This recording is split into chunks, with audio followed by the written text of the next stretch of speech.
இஸ்லாத்தை ஏற்றிருக்கும் எந்த ஒரு தரப்பினரும் மற்ற சமய வழிபாட்டு தலங்களை சேதப்படுத்த மாட்டார்கள் என்றும் அது இஸ்லாத்திற்கு எதிரானது என்றும் பிரபல வழக்கறிஞர் லத்தீஃபா கோயா தெரிவித்துள்ளார். சிறுபான்மை மக்களுக்கு எதிராக செயல்படுவது மனித உரிமை மீறல் என்பதை அனைத்து தரப்பினரும் உணர வேண்டும் என்று மலேசிய லஞ்ச ஊழல் தடுப்பு ஆணையத்தின் முன்னாள் தலைமை இயக்குநருமான லத்தீஃபா கோயா தெரிவித்துள்ளார். அதிகாரமும் அரசியல் பலமும் உள்ள ஒரு பெரும்பான்மை சமூகம் பலவீனமான சிறுபான்மையினரை குறிவைத்து இப்படியான தாக்குதலை நடத்துவது கோழைத்தனமானது என்று அவர் கடுமையாக சாடினார்.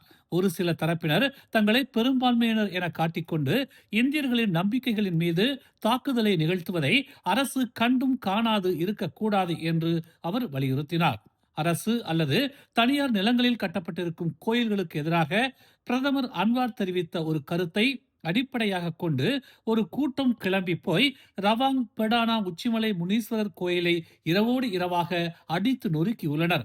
அந்த கும்பலைச் சேர்ந்தவர்களை பாதுகாக்க நினைக்கும் எந்த ஒரு தரப்பினரும் இஸ்லாத்தை மீறியவர்களாகத்தான் தாம் கருதுவதாக லத்திஃபா கோயா கடுமையாக சாடினார். இதனால் இரு சமூகத்திற்கும் இடையில் என்ன மாதிரியான விளைவுகளை ஏற்படுத்தும் என்பதை நாம் சிந்தித்து பார்க்க வேண்டும் என்று வழக்கறிஞர் லத்திஃபா கோயா கேட்டுக் கொண்டுள்ளார். புதிய சமய வழிபாட்டு தலங்களை அமைக்க மடானி அரசு முழு ஒத்துழைப்பு வழங்க தயாராக இருப்பதாக பிரதமர் டரஸ்ரீ அன்வார் இப்ராஹிம் தெரிவித்துள்ளார். புதிய கோயில்களை கட்டுவதற்கு அரசு எல்லா வகையிலும் உறுதுணையாக இருக்கும் என்றாலும் நில பிரச்சனை, உரிமம் பிரச்சனை ஆகிய சட்ட சிக்கல்களையும் கோயில் நிர்வாகம் கருத்தில் கொண்டு விண்ணப்பிக்க வேண்டும் என்று அவர் நினைவூற்றினார். இன்று உள்துறை அமைச்சின் அதிகாரிகளுடன் கலந்துரையாடல் நடத்திய பின்னர் கோயில் நில பிரச்சனைகளால் என்ன மாதிரியான பாதிப்புகளை நில உரிமையாளர்கள் மேற்கொள்கின்றனர் என்பதை பற்றியும் வரலாறுகளுடன் தொடர்புடைய கோயில்களை அரசு பராமரிப்பதற்கான திட்டங்கள் குறித்தும் விவாதிக்கப்பட்டதாக அன்வார் தெரிவித்தார். எந்த ஒரு சமயமும் மற்ற சமயத்தையும் மற்றவர்களுடைய நம்பிக்கையையும் கேலி செய்ய அனுமதிப்பதில்லை. அதே போல்தான் சட்ட விதிகளை மீறி கோயில்கள் அமைக்க வேண்டும் என்பதில்லை. முறையான விண்ணப்பங்களின் மூலமாக இந்த பிரச்சனைகளை சுமூகமாக தீர்க்கவும் முடியும் என்று அன்வார் நம்பிக்கை தெரிவித்தார். மேலும் சமய வழிபாட்டு தலங்களை இடிக்க எந்த ஒரு தனிநபருக்கும் உரிமை இல்லை. அரசு அதிகாரிகளும் முறையான ஆய்வுகளுக்கு பின்னர் சம்பந்தப்பட்ட கோயில் நிர்வாகத்துடன் பேச்சுவார்த்தைகளை நடத்தி அதற்கான தீர்வை வழங்குகிறார்கள். அப்படியான தீர்வின் போது எந்த தரப்பினரும் பாதிக்கப்படக்கூடாது என்பதில் தாம் உறுதியாக இருப்பதாக பிரதமர் அன்வார் தெரிவித்துள்ளார். சட்டவிரோதமாக மலேசியாவுக்குள் நுழைந்ததாக சந்தேகிக்கப்படும் வெளிநாட்டு கும்பலைச் சேர்ந்த 316 வெளிநாட்டினரிடம் மேற்கொள்ளப்பட்ட சோதனையில் 226 பேர் போலி தொழிலாளர் உரிமத்தை கொண்டிருந்த குற்றத்துக்காக கைது செய்யப்பட்டுள்ளனர். நேற்று மாலை திரங்கானு துறைமுகத்தில் குடிநுழைவுத்துறை அதிகாரிகள் சந்தேகத்திற்குரிய 316 வெளிநாட்டினரை தடுத்து நிறுத்தி சோதனையில் ஈடுபட்ட போது இந்த போலி கடற்பிதழ்களை அடையாளம் கண்டதாக திரங்கானு குடிநுழைவுத்துறை இயக்குனர் முகமது யுஸ்ரி முகமது நோர் தெரிவித்தார்.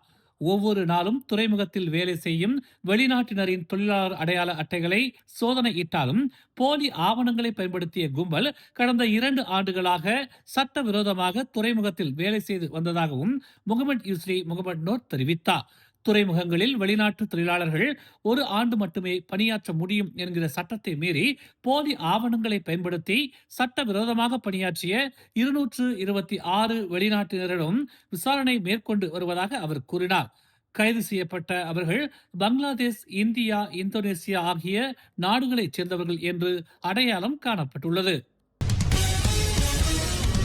அரசு அதிகாரிகள் அல்லது நிறுவனங்களுக்கு எதிராக எடுக்கப்படும் நடவடிக்கை சட்டத்தின் அடிப்படையில் மற்றும் முழுமையான விசாரணைகளின் ஆதரவுடன் இருக்க வேண்டும் என்றும் அது அரசியல் ரீதியாக அல்ல என்றும் பிரதமர் டரஸ்ரீ அன்வார் இப்ராஹிம் தெரிவித்துள்ளார். அனைத்து புகார்களும் சட்ட நடைமுறைகளின்படி கையாளப்பட்டு தேவைப்பட்டால் நீதிமன்றங்களுக்கு கொண்டு வரப்பட வேண்டும் என்று அவர் கூறினார். பல்வேறு நிறுவனங்களில் பல ஆண்டுகளாக விடாமுயற்சியுடன் பணியாற்றிய சக ஊழியர்களை கடுமையான பலவீனங்கள் இருந்தாலும் கூட வெறுமனே கண்டிப்பது நியாயமானது என்று தாம் நினைக்கவில்லை என அவர் கூறினார். தவறுகள் சரி செய்யப்பட வேண்டும், ஆனால் எல்லாமே குறைபாடுடையது என்ற கருத்தை நாம் உருவாக்க கூடாது என்று அவர் இன்று உள்துறை அமைச்சில் ஆற்றிய உரையில் தெரிவித்தார். மலேசிய லஞ்ச ஊழல் தடுப்பு ஆணைய தலைவர் அசாம் பாக்கியை பதவி நீக்கம் செய்ய வேண்டும் என்ற கோரிக்கைகளை அன்வார் முன்னர் நிராகரித்தார் என்பது குறிப்பிடத்தக்கது. இந்த குற்றச்சாட்டுகள் MACCயின் செயல்பாடுகளை, குறிப்பாக அதன் உயர்மட்ட ஊழல் வழக்குகள் தொடர்பான விசாரணைகளை சீர்குலைக்க விரும்பவில்லை என்று அவர் கூறினார். முன்னாள் தலைமை நீதிபதி அப்துல் ஹமீத் முகமது காலமானார். அவருக்கு வயது 83. அவரது மரணத்தை அவரது மகள் முர்னி உறுதிப்படுத்தினார். பினாங்கு கபாலா பத்தாஸில் பிறந்த அப்துல் ஹமீத் மே 1969இல் நீதித்துறை மற்றும் சட்ட சேவை துறையில் சேர்ந்தார். அங்கு அவர் 21 ஆண்டுகள் பணியாற்றினார். 1992இல் உயர்நீதிமன்ற நீதிபதியாக நியமிக்கப்பட்டார். 2002இல் மேல்முறையீட்டு நீதிமன்ற நீதிபதியாக பதவி உயர்வு பெற்றார். மேலும் ஒரு வருடம் கழித்து கூட்டரசு நீதிமன்றத்தின் நீதிபதியாக நியமிக்கப்பட்டார். செப்டம்பர் 2007இல் அப்துல் ஹமீத் மேல்முறையீட்டு நீதிமன்றத்தின் தலைவராக நியமிக்கப்பட்டார். அதற்கு முன்பு அதே ஆண்டு டிசம்பர் 11ஆம் தேதி தலைமை நீதிபதியாக நியமிக்கப்பட்டார். அவர் அக்டோபர் 2008இல் ஓய்வு பெற்றார். ஓய்வுக்கு பிறகு அப்துல் ஹமீத் நீதித்துறை நியமன ஆணையத்தின் உறுப்பினராகவும் மலேசிய லஞ்ச ஊழல் தடுப்பு ஆணையத்தின் ஆலோசனை குழுவின் தலைவராகவும் நியமிக்கப்பட்டார். 2008ஆம் ஆண்டில் அவருக்கு துன் என்ற பட்டத்தை கொண்ட விருது வழங்கப்பட்டது. சராவா சிபுஜெயா ரவுண்டானா அருகே சிபு பிந்துலு சாலை கிலோமீட்டர் 209இல் நேற்று அதிகாலை நிகழ்ந்த சாலை விபத்தில் 29 வயது மோட்டார் சைக்கிள் ஓட்டி உயிரிழந்தார். இச்சம்பவம் குறித்து காவல்துறைக்கு காலை 6:12 மணிக்கு புகார் கிடைத்ததாக சிபு மாவட்ட காவல்துறை தலைவர் ஜுல்கிஃப்லி சுகைலி தெரிவித்தார். இந்த விபத்தில் ஒரு கார் மற்றும் ஒரு மோட்டார் சைக்கிள் சம்பந்தப்பட்டதாக அவர் கூறினார். 29 வயது நபர் ஓட்டிச் சென்ற மோட்டார் சைக்கிள் சிபுஜயா நோக்கி போக்குவரத்துக்கு எதிராக பயணித்த போது நகர மையத்தை நோக்கி சென்ற 51 வயது நபர் ஓட்டிச் சென்ற கார் மீது மோதியது முதற்கட்ட விசாரணையில் கண்டறியப்பட்டதாக அவர் ஒரு அறிக்கையில் தெரிவித்தார். மோட்டார் சைக்கிள் ஓட்டுநர் சம்பவ இடத்திலேயே இறந்து விட்டதாகவும் கார் ஓட்டுநர் காயம் இன்றி தப்பியதாகவும் அவர் தெரிவித்தார். மஸ்ஜித் தானா எம்பி மாஸ் எர்மியாத்தி சம்சுடீன் மஸ்ஜித் தானா பெர்சாத்து தலைவர் பதவியை ராஜினாமா செய்துள்ளார்.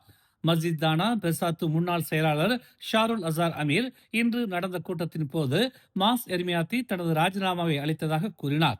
கூட்டத்தில் கலந்து கொண்ட பல தலைவர்கள், பிரிவு குழு உறுப்பினர்கள் தங்கள் ராஜினாமாவை சமர்ப்பித்ததாக ஷாருல் கூறினார். வனிதா பெர்சாத்து தலைவரான மாஸ் எர்மியாத்தி இந்த விஷயத்தை உறுதிப்படுத்தியுள்ளார். பிப்ரவரி 14ஆம் தேதி கோலம்பூரில் பெர்சாத்துவின் முன்னாள் துணைத் தலைவர் ஹம்சா ஜைனுடின் நடத்திய ஒற்றுமை பேரணியில் கலந்து கொண்ட பெர்சாத்து நாடாளுமன்ற உறுப்பினர்களில் இவரும் ஒருவர் என்பது குறிப்பிடத்தக்கது.